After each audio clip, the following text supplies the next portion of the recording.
I started reading a new book last night and almost immediately realized that the writing style is just not jiving with me. And that usually doesn't take me out of books, but this time it did. So I'm going to set it aside for now and I'm going to pick up something else. I know I want to pick from these 5 books. So together, we're going to read a little bit of each one and figure out which one feels right. First, we're going to try out The Crimson Debt by Rose Sinister.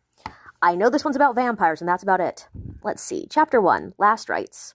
They call the week between Christmas and New Year's Eve the dead week, when existence is confusion.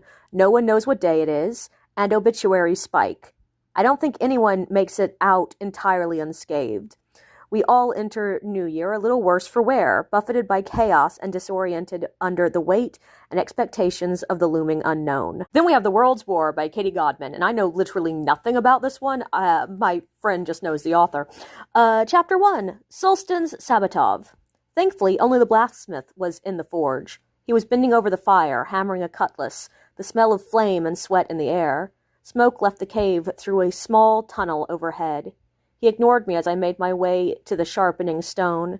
That either meant he hadn't noticed me or he didn't want to acknowledge me. Both were likely, and both were fine with me. Then we have The Maker of Spells by Jenny O'Kell, which I know it is a sort of court intrigue kind of fantasy.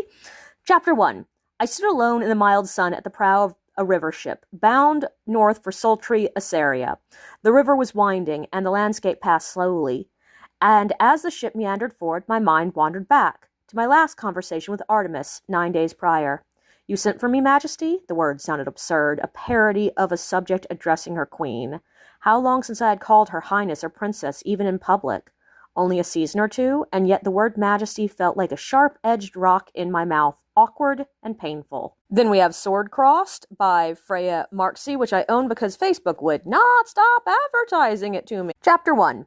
Matty laid his fingers on the polished edge of the bar's wooden surface and forced himself to stop counting sheep, and yards of twill, and looms in need of repair, and outstanding debts. Instead, he counted today's collection of ink smudges, bruised black on the brown skin of his hand. 6. And lastly, we have Ghosts I Have Loved by L.B. Black. And this one comes with content warnings. But Chapter 1 starts, Who Killed Matea Veracruz? Issa Morales said a prayer to the Eternal Pilgrim, but because he was an illegal god, the words were mouthed silently around the rim of her cocktail glass.